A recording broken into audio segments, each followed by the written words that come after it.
So, I have been working on these websites for Open Solaris user groups, and the problem that we have is that we, as Open Solaris user groups, we want to have the same login for all user groups. So you can log in several websites and get all of these cool resources about Open Solaris out there. That's very cool. I'm working on this right now.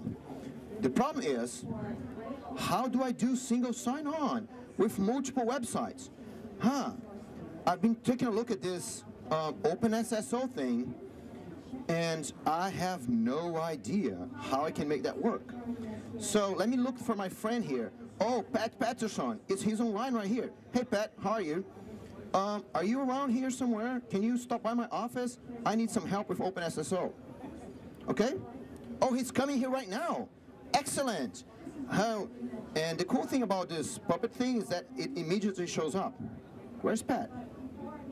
Hey, Jeff. Hey, Pat. How are you? Hey, man. Oh, that's so fast. Yeah, well, I'm just down the hallway. Oh, cool. That's excellent, excellent, excellent. So, Pat, you are the OpenSSO guy, right?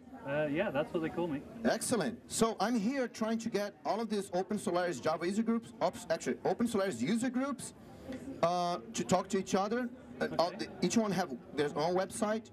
And how do I make that work? Okay, so you want to start with OpenSSO? Yes, I've downloaded OpenSSO and I install it. And now I have no idea what to do. Okay, so you're going to look at what different websites you're trying to connect. So if they're all in the same domain, so if they're all in OpenSolaris.org? Well, some are, some are not. You know, you have like the Brazilian Open Solaris user group. It's in another URL. Oh, okay. It's not Open Solaris. You see, it says like BR something here. Okay, we can do that. Okay. So the ones that are in the same internet domain, okay. All you have to do is deploy what's called a policy agent. Policy agent. Yeah. Oh, I can see this here. Yeah. Yeah, it's another download. Okay.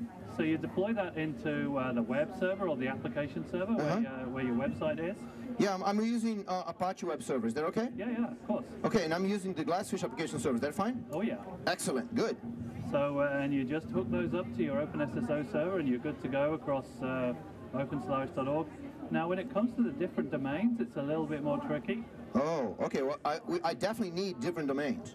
Okay. You know, each Open Solaris user group has its own web server somewhere, its own domain. It's kind of really, really complex stuff. It's not that complex. We can sort it out pretty simply. Okay. What you have to do is, in each domain, you would install OpenSSO. Oh. So you'd have, say, a Brazilian instance. Yeah. And then you just hook them together using a technology called Federation. Oh, Federation? That's not a complicated thing. It's not that difficult. What happens is, if you want to log in say OpenSolaris.org. OpenSolaris, yeah. Okay, that's where your account is. We call that the identity provider. Okay.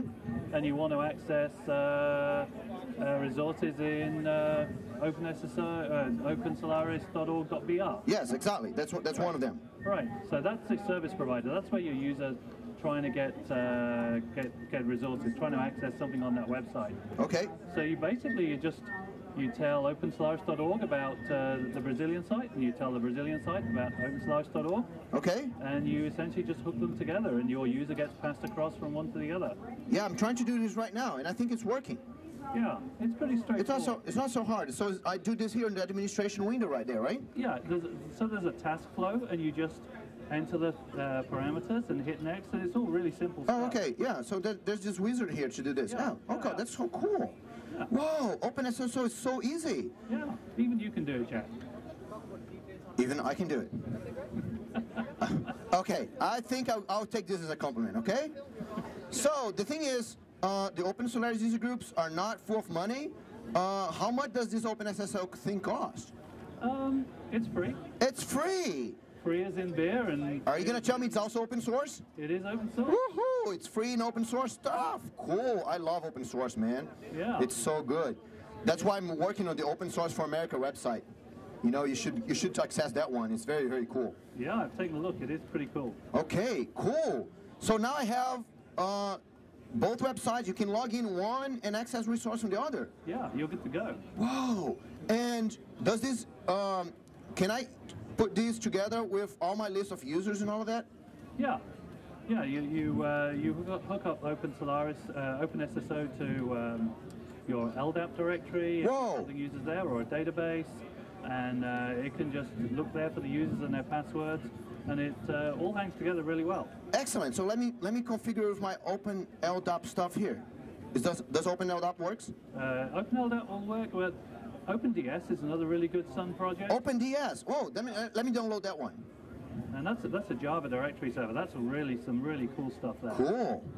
OpenDS. Oh, I like this. So it's all open source too? Absolutely. Excellent, excellent. And you could store millions of users in there, so no matter how big the community grows. Millions of users, that's what we need. Open Source for America is going to have millions of users. Open Solaris user groups have millions of users. That's so cool. Yep. Can I put this in my memory keys here? Okay, well, it looks Were you still there? I thought you'd gone already. Let me do some work here, man. Stop. It looks like you're all set, Jack. Yeah, no, stop bothering me. I have to work. Thanks, Pat. Whoa, this OpenSSO stuff is so cool. You know, I need to reset my database. I'll be right back.